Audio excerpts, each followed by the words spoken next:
দাও মা।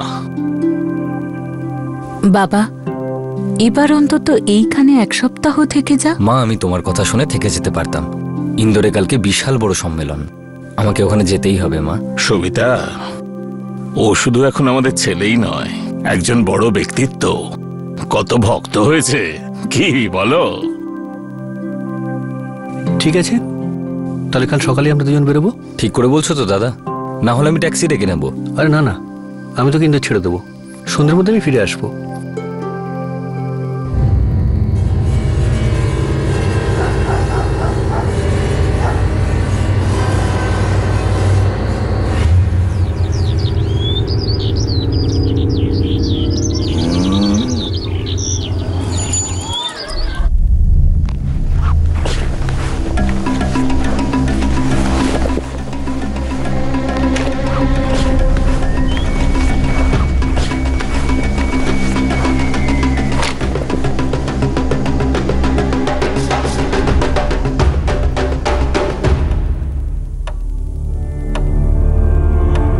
আসলাম বাবা। ভালো থেকো। নিজেদের খেয়াল রাখবেন। চললাম বৌদি।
অনেক হয়েছে, চল।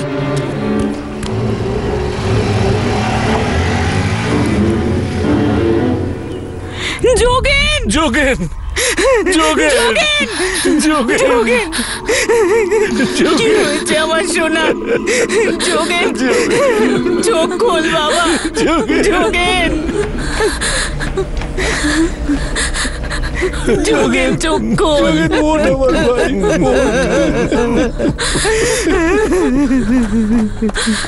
কি হয়েছে? জানি না, গুলি চালানোর আওয়াজ হলো।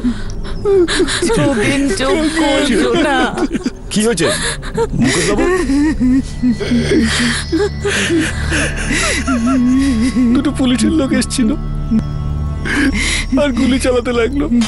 পুলিশের লোক? যোগেন, বাবা। যোগেন, চোখ খোল সোনা।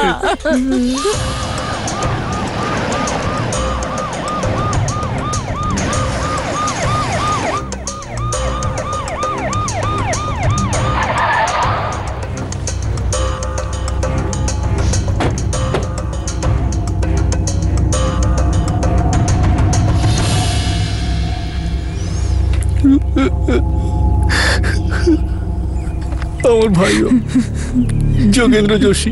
এইসব কি করে হলো? সে দুজন পুলিশ এসেছিল, আমি গাড়িতে সুটকেস রাখছিলাম আর ওরা এখানে এসে দাঁড়ালো, ওর উপর গুলি চালাতে লাগলো। পুলিশের লোক? হ্যাঁ, পুলিশের লোক ছিল। তারপরে স্যার ওরা এদিক দিয়ে এসেছিল আর এদিকে ক্ষেতের মধ্যে দিয়ে পালিয়ে গেল। আগে আমি এই পাশেই থাকি, গুলির আওয়াজে আমি দৌড়ে চলে আসলাম। আমি প্রকাশবাবুর গার্ড, বাড়ির বাইরেই দাঁড়িয়ে থাকি। গুলির আওয়াজ আমিও শুনেছি। স্যার, আমি আর আমার ভাই গগন শুয়েছিলাম, গুলির শব্দেই আমরা ছুটে এলাম।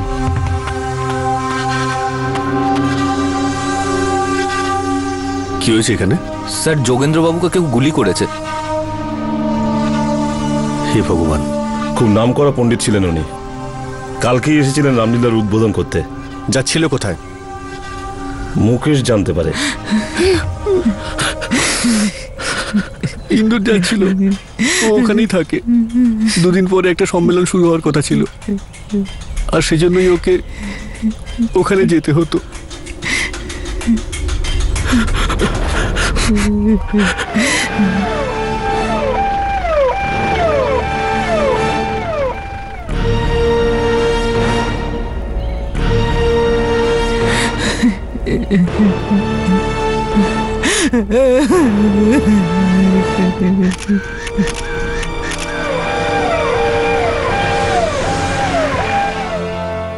যোগেন্দ্র যোশী একজন নামী পণ্ডিত আর সম্মানীয় ব্যক্তি।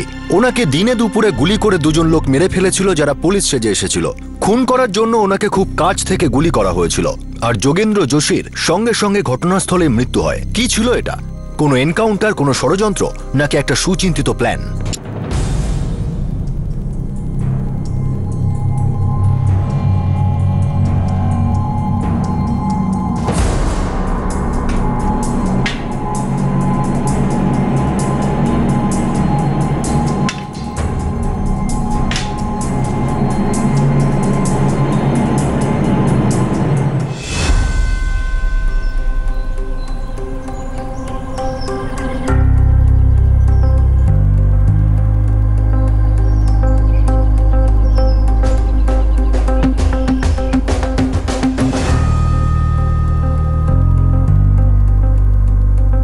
একদম ক্লোজ রেঞ্জ থেকে 6টা গুলি চালিয়েছিল। হার্ট, লাংস আর পেট একদম ফ্র্যাকচার হয়ে গেছে, ফেটে গেছে। 6টা গুলি? আমরা বডিতে 6টা গুলি পেয়েছি।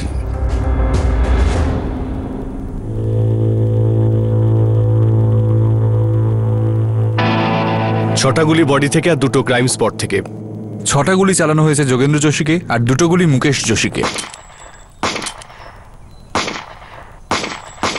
আর 2টো গুলির একটাও মুকেশের গায়ে লাগেনি। যদি আমার ভাইকে বাঁচাতে পারতাম। আমি তো শুধু গাড়ির ডিকির মধ্যে জিনিস রাখছিলাম। সে সময় ওই লোকটা আসে আর দুমদাম করে গুলি চালাতে লাগে। আমি যোগেন্দ্রকে বাঁচানোর চেষ্টা করেছিলাম, কিন্তু ততক্ষণে ও মাটিতে পড়ে গিয়েছিল। তারপরে লোকটা আরো কাছে আসে। তখন আমি নিজেকে বাঁচানোর জন্য গাড়ির পেছনে চলে যাই। ওরা কি বাইকে এসেছিল? আগে হ্যাঁ স্যার, লাল রঙের বাইক ছিল। আপনার কি বাইকের নম্বরটা মনে আছে? যখন ওরা পালিয়ে যাচ্ছিল তখন আমি নাম্বার প্লেট দেখার চেষ্টা করেছিলাম, কিন্তু ওই বাইকে কোনো নাম্বার প্লেট ছিল না। .8 mm এর গুলি, মাউজার গান।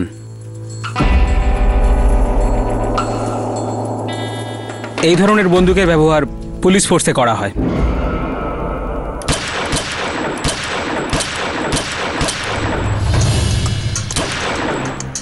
ম্যাডাম, ডিআইজি স্যার আপনার সঙ্গে দেখা করতে চান।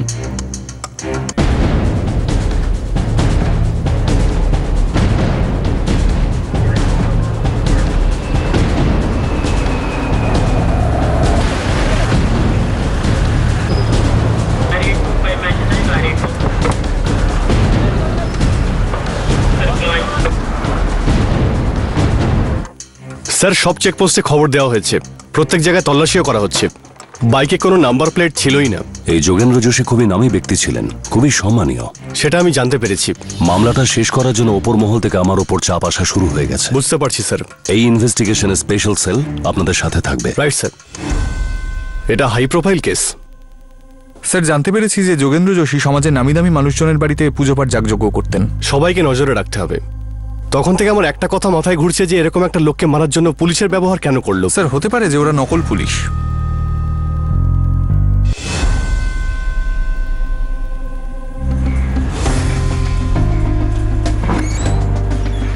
অমৃতা, তুমি কোনো কিছুর পরোয়া করবে না।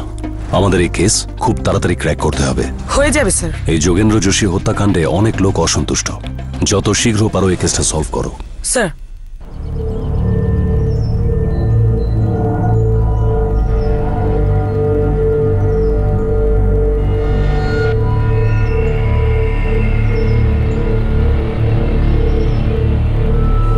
বলো হরি হরি বল, বলো হরি হরি বল, বলো হরি হরি বল, বলো হরি হরি বল, বলো হরি হরি বল, বলো হরি হরি বল, বলো হরি হরি বল, বলো হরি হরি বল, বলো হরি হরি বল, বলো হরি হরি বল, বলো হরি হরি বল।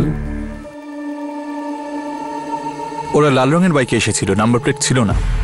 দুজন পুলিশের উর্দি পড়েছিল আর একটা বন্দুক নিয়ে এসেছিল যেটা পুলিশ ব্যবহার করে। উর্দি আর বন্দুক দুটোই পুলিশের। এতে দুটো পসিবিলিটিস হতে পারে। প্রথমত, যোগেন্দ্র যোশীর উপর প্রতিশোধ নেওয়ার জন্য ওরা পুলিশের ব্যবহার করেছে, অথবা দ্বিতীয়ত আমাদেরকে কনফিউজ করার জন্য ওরা পুলিশের পোশাক পরেছে। হ্যাঁ, এই দুটো কারণ হতে পারে। কালপ্রিটস আর মোটিভ দুটোর উপরেই ফোকাস করতে হবে। দুটোর মধ্যে একটা আসল উদ্দেশ্যের দিকে নিয়ে যাবে। হ্যাঁ ম্যাম। Motive, culprits. পঙ্কজ, আমি চাই তোমার টিম কালপ্রিটসে ফোকাস করুক। একদম। উর্দি, বন্দুক ইত্যাদি। আর আমার টিম মোটিভ খোঁজার চেষ্টা করবে, শত্রুতা, প্রতিশোধ এসবের উপর কনসেন্ট্রেট করবে।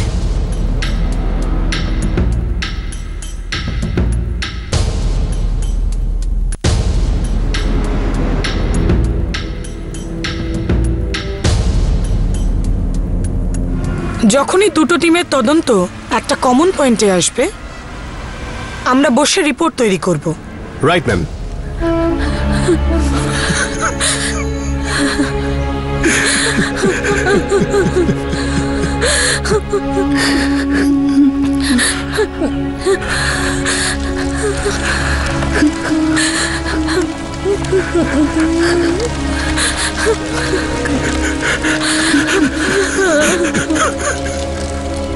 একটা হাই প্রোফাইল হত্যাকাণ্ড আর তার মাল্টি ডিরেকশনাল তদন্ত, যার একদিকে মোটিভ বা উদ্দেশ্যের গোলকধাঁধা ছিল আর অন্যদিকে কালপ্রিট বা দোষীদের মুখ ঢাকা ছিল মুখোশে।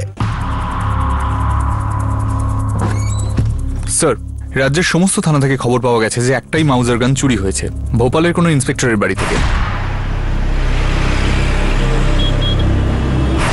কবে হয়েছে? এই দিন 15 আগে, 2012-র 6 অক্টোবর। এই জন্য একটা এফআইআরও করা হয়। ভোপাল এখান থেকে 116 কিলোমিটার দূরে, তাই তো? Right sir. চলো ওখানে গিয়ে খোঁজ করা যাক।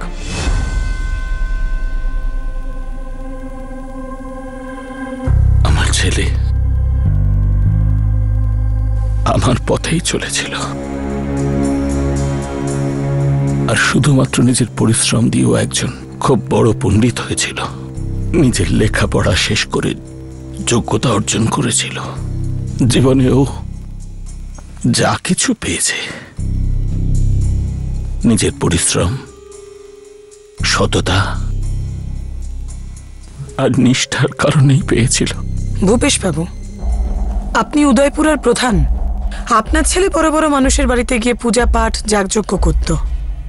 ও ইন্দোরেই থাকতো না? হ্যাঁ, আমার ভাই খুব ভালো কাজ করছিল আর লোকে ওকে খুব ভালোবাসতো।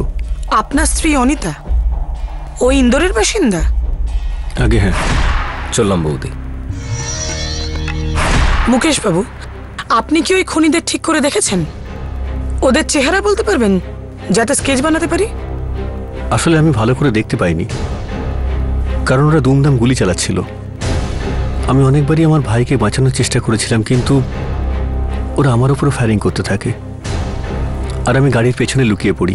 আমার ওই সমস্ত লোকেদের লিস্ট চাই যাদের বাড়িতে যোগেন্দ্র পূজা পাঠ করত। খুব বড় মনের মানুষ ছিলেন। আমাদের বাড়িতে অনেকবার পুজো পাঠ করেছেন। গত 6 মাসের মধ্যে একবার মাত্র দেখা করেছিলাম। হ্যাঁ, উনি পণ্ডিত ছিলেন। পুজো আর্চার ব্যাপারে অনেকবার দেখা হয়েছে ওনার সঙ্গে। Thank you sir. অনেক সময় হয় কি জানো, যদি তুমি ভালো কাজ করো তাহলে পাওয়ারফুল করিডোরে তোমার যাতায়াত হবে, সে তখন পাওয়ারফুল হয়ে যায়। So you mean to say politically powerful হয়ে যায়? হ্যাঁ, এদের সঙ্গে তোমার সম্পর্ক তৈরি হয় তো তাহলে ধরে নিও শত্রুও থাকবে, বন্ধুও।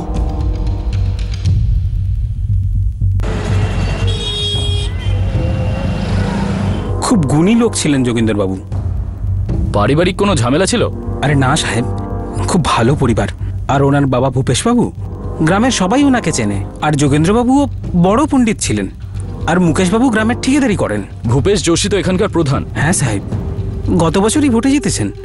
স্যার, আপনি তো জানেন গ্রামে ব্রাহ্মণদের প্রাধান্য হয় অথবা ঠাকুরদের। ভূপেশ যোশী প্রধান হওয়ার পরে ঠাকুরদের একটু রাগ হয়েছিল। কাকে হারিয়ে প্রধান হয়েছিলেন উনি? রঘুবংশবাবুকে। আগে তো উনিই প্রধান ছিলেন।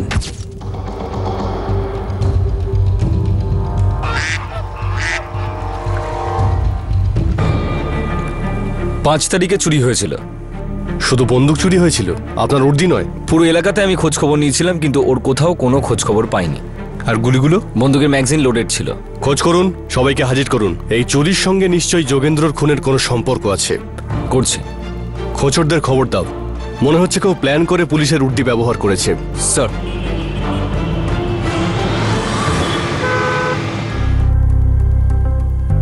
দেখুন, হার জিতটা ইলেকশনেরই একটা অংশ। এ কথা সত্যি যে হেরে যায় তার খুব রাগ হয়, খুব হিংসে হয়, কিছু সময় লাগে, কিন্তু সে হারটাকে মেনে নেয়। আপনার ছেলে প্রকাশ আর যোগেন্দ্রর মধ্যে কোনো ঝামেলা হয়েছিল? ঝামেলা হয়নি ম্যাডাম, একটু কথা কাটাকাটি হয়েছিল ব্যাস। আর আপনি ওকে দোষারোপ করেছিলেন যে ও নিজের বাবাকে জেতানোর জন্য ম্যানিপুলেশন করেছে।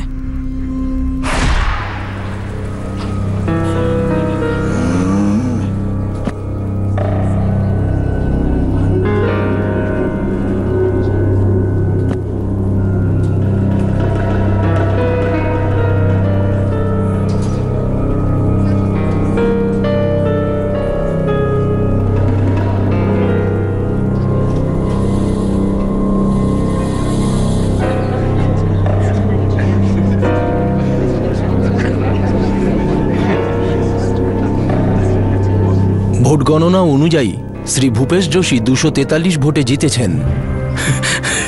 উনি টোটাল 956 ভোট পেয়েছেন, আর শ্রী রঘুবংশবাবু 713 ভোট পেয়েছেন।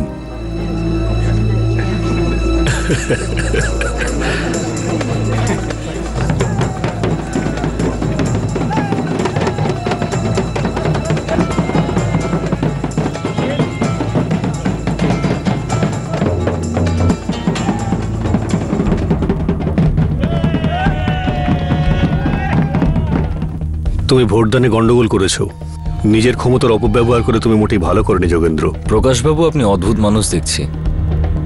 আপনার বাবা এখানকার প্রধান ছিলেন, আর রইল কথা অভিযোগ পাল্টা অভিযোগের। তাহলে একই কথা তো আপনাকেও বলতে পারি। বলতেই পারি যে আপনিও প্রত্যেকবার একইভাবে ভোট জিতে এসেছেন। এত বছর ধরে আমরা জিতে এসেছি শুধুমাত্র জনতার সমর্থনের কারণে। তাহলে আপনার উচিত বড় মনের পরিচয় দিয়ে সম্মানের সঙ্গে এই হারটাকে মেনে নেওয়া, আর এটাও স্বীকার করে নিন যে এখন থেকে জনতার সমর্থন আপনি আর পাচ্ছেন না।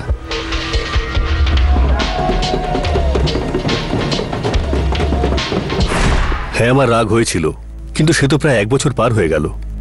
তারপর তো আর কিছুই হয়নি, আর আমি ঠিক করেছিলাম যে 5 বছর ধরে প্রস্তুতি নিয়ে আমি আবার নির্বাচনে দাঁড়াবো। তো আপনার মতে যোগেন্দ্র নিজের প্রভাব ক্ষমতায় আসার জন্য ব্যবহার করছিল? হ্যাঁ, করছিল।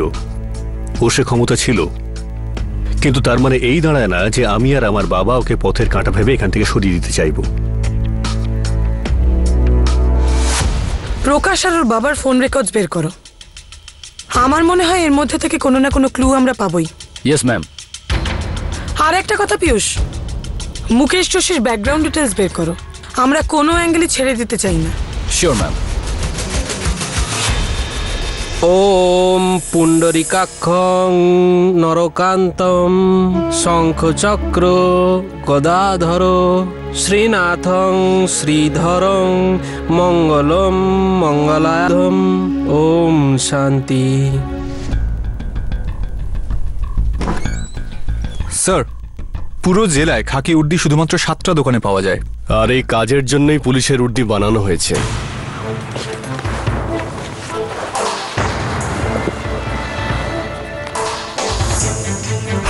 ঠিক তাই স্যার, কিন্তু স্যার এটাও তো হতে পারে যে কাজটা বাইরে থেকে করানো হয়েছে, যাতে কেউ কিছু বুঝতে না পারে। ভোপাল থেকে বন্দুক চুরি করেছিল, আর উর্দিটা এখান থেকে।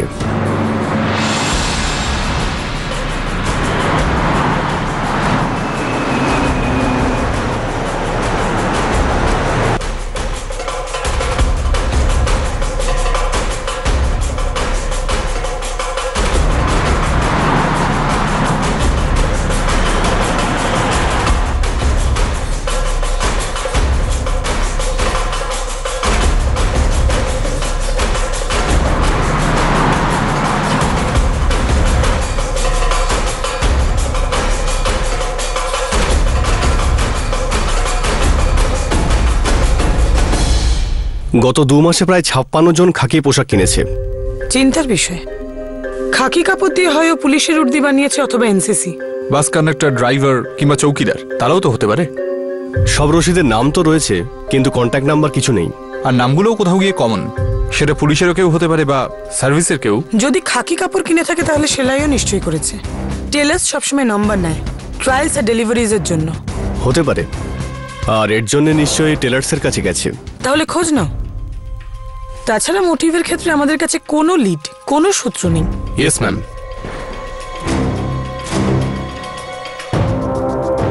কিছু খবর পেলে? হ্যাঁ ম্যাম, মুকেশ যোশী কন্ট্রাক্টে কাজ নেয়, ঠিকাদারি করে। দুই ভাইয়ের মধ্যে কোনো ঝামেলা? না না, ওদের দুজনের মধ্যে ভালো সম্পর্ক ছিল।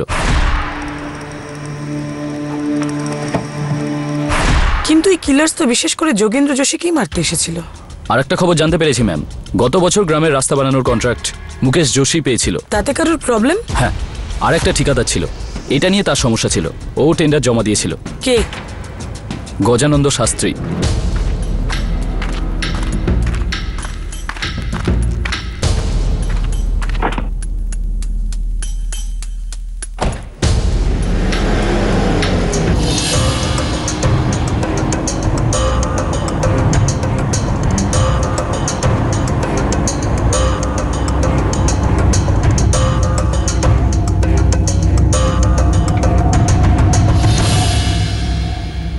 স্যার, এই কাজ আমি 20 বছর ধরে করছি। আমার আগে আমার বাবাও এই কাজ করতেন। সামান্য একটু ভুল হলেই চট করে ধরে ফেলতে পারি। গত 3 মাসে 56 জন পুলিশের উর্দি বানিয়েছে। এর মধ্যে যারা তোমার কাছে উর্দি বানিয়েছে তার পুরো ডিটেল লিস্টটা চাই। 56-এর মধ্যে 54 জন এসেছে। পুরো ডিটেল আমি দিতে পারি, কিন্তু 2 জন আছে যারা আমার কাছে আসেনি। এখানে আর কে আছে যে উর্দি বানায়? একজন ছোটখাটো দর্জি আছে, ঘনশ্যাম টেইলার্স। ভুল করে কেউ কখনো ওখানে চলে যায়, হতে পারে ওই 2 জন ওখানে গিয়েছিল।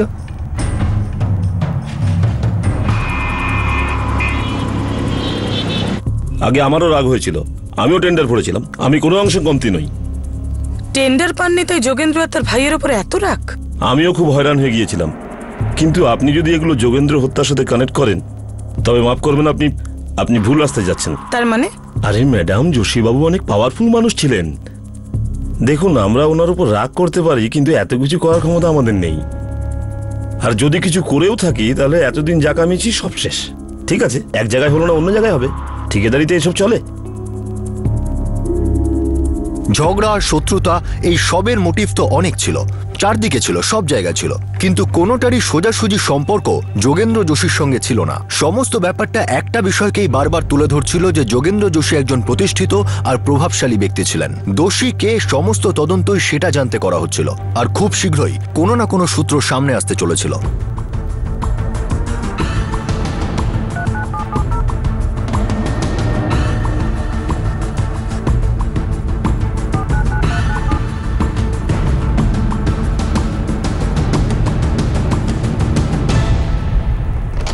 স্যার, যে 54 জন লোক সুপার টেলারে গিয়েছিল তাদের খোঁজ পাওয়া গেছে। মানে আর 2 জন বাকি, যারা ঘনশ্যাম টেলার্স থেকে বানিয়েছিল। ওই 2 জনকেও চেক করতে হবে স্যার।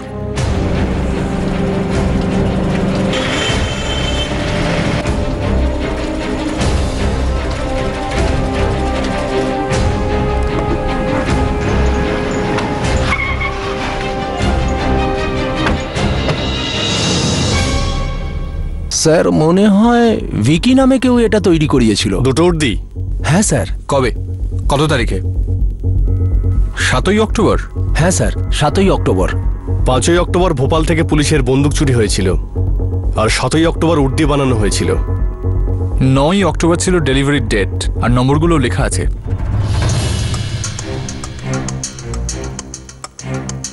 যে নাম্বারে ফোন করেছেন সেটি এখন পরিষেবা সীমার বাইরে। স্যার, বলছে ফোন আউট অফ সার্ভিস। ভিকিটাকে? অত তো আমার মনে নেই স্যার। আসলে ওই সময় আমি ইন্দোরে গিয়েছিলাম, আমার কিছু কাজ ছিল। তখনকার কাজকর্ম ভোলা দেখছিল, ও এখানে কাজ করে। ভোলা এখন কোথায়? ও তো বাড়ি গেছে, শিয়রে থাকে। ওর নাম্বারটা দাও। হ্যাঁ স্যার, 1 মিনিট।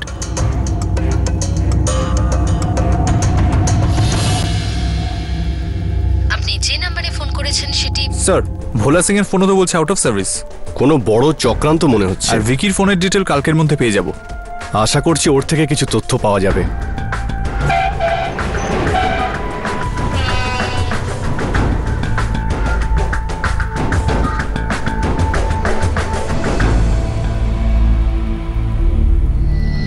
দেখো, যদি দেখি আমার রাত্রে ফিরতে দেরি হচ্ছে তাহলে আমি ইন্দোরেই থেকে যাব, কাল সকালেই আসবো। ঠিক আছে।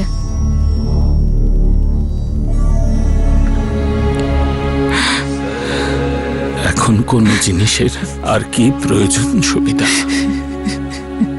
যখন আমাদের আদরের ছেলেটাই আমাদের ছেড়ে চলে গেছে? এমন কি শত্রুতা ছিল যে কেউ কাউকে এমন নির্দয় ভাবে মেরে ফেলে?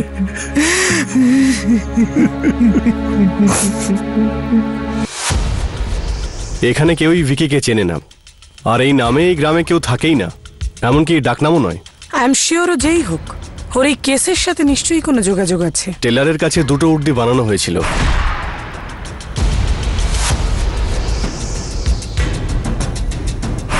আর কাজটা ভোলা করেছে, আর ওর নাম্বারটাও বন্ধ। গন্ডগোল কিছু আছে। ওই ভিকির ফোন ডিটেল আমরা কালকেই পেয়ে যাব।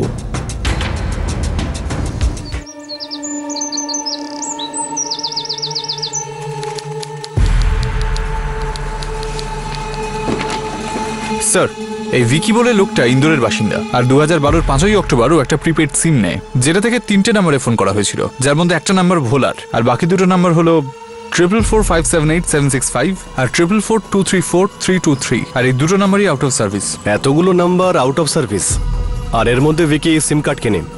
আমার মনে হয় আমরা আমাদের লক্ষ্যের পথে ঠিকঠাকই হাঁটছি। রাইট স্যার, চলো।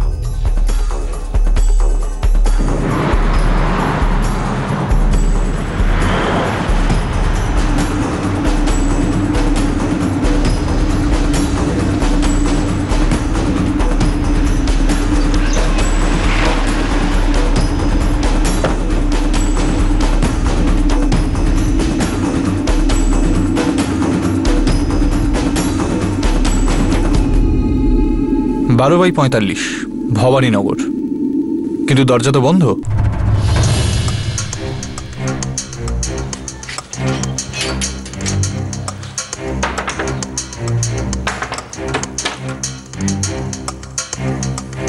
বলুন। আচ্ছা, ভিকি পাশের বাড়িতেই থাকে? হ্যাঁ স্যার, এখানেই থাকে। এখন কোথায়? হয়তো কাজে গেছে। কোথায় কাজ করে? ওই বড় বাজারে কোনো হার্ডওয়্যারের দোকানে হয়তো কাজ করে, কিন্তু ওই দোকানের নাম ঠিকানা আমি জানি না।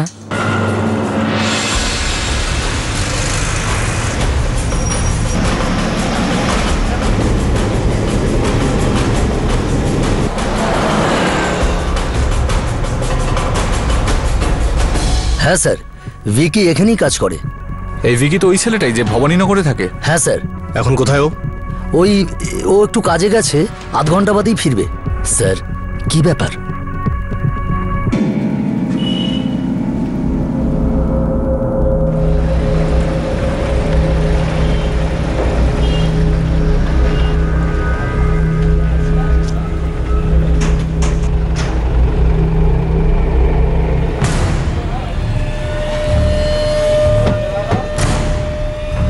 Triple 4878799।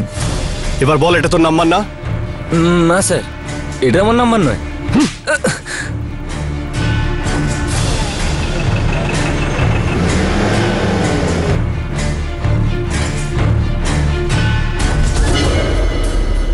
Jogendra Joshi murder case, বল এ ব্যাপারে কি জানিস তুই? ম্যাডাম, যোগেন্দ্রবাবু তো খুব বড় মানুষ ছিলেন, আমার ওনার সাথে কি শত্রুতা থাকতে পারে? আমি তো সামান্য একজন মজদুর। এই নম্বরের সিম কার্ড ইন্দোর থেকে তোমার নামে কেনা হয়েছে, আর এই হলো ডকুমেন্টগুলো যেগুলো সিম নেওয়ার সময় তুমি জমা দিয়েছিলে, আর এইটা হলো সেই কল লিস্ট যে নম্বরগুলোতে তুমি ফোন করেছো। আর তুই দুটো পুলিশের উর্দি বানিয়েছিলি ঘনশ্যাম টেলার থেকে, না? দেখ, সত্যি কথা বলা স্বাস্থ্যের জন্য ভালো, তোর পক্ষেও ভালো হবে। চল তাড়াতাড়ি বল, কার জন্য কাজ করিস? ম্যাডাম, আমি তো এই সিমটা ব্যবহারই করিনি। হ্যাঁ, মনে পড়েছে, আমি ওই সিমটা অন্য একজনের জন্য কিনেছিলাম। চল, তোর কথা বিশ্বাস করলাম, এখন বল কার জন্য কিনেছিলিস? ম্যাডাম, হার্ডওয়্যারের দোকানের পাশাপাশি আমি একজন ঠিকাদারের জন্য কাজ করি। ও আমাকে বলেছিল যে একটা নতুন সিম কার্ড এনে দিতে। ও নতুন নামে ঠিকা নিতে চাইছিল, যার জন্য নতুন নম্বর দরকার ছিল।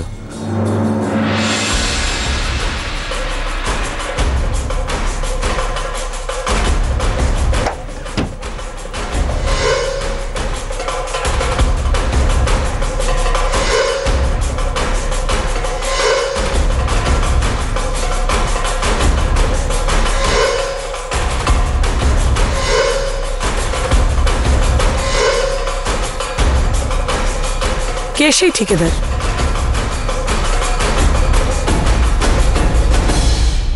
খুনিদের গোলক ধাঁধা স্পষ্ট হয়ে গিয়েছিল। যারা কাপড়ের দোকানে গিয়েছিল, টেলরের থেকে খাঁকি উর্দি বানিয়েছিল আর পুলিশের উর্দি পরে এসেছিল। পুলিশের যোগেন্দ্র যোশী হত্যাকাণ্ডের প্যাচ খুলতে শুধুমাত্র সময়ের অপেক্ষা ছিল, যদিও উদ্দেশ্যটা এখনো পরিষ্কার হয়নি।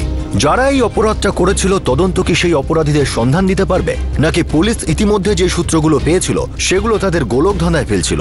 আগামী পর্বে দেখবেন এই মারাত্মক চক্রান্তের দ্বিতীয় তথা শেষ ভাগ, একটা চক্রান্ত যা একজন প্রভাবশালী ব্যক্তিকে খুন করে শেষ হয়েছিল, যার পর্দা ধীরে ধীরে উঠবে পরের পর্বে।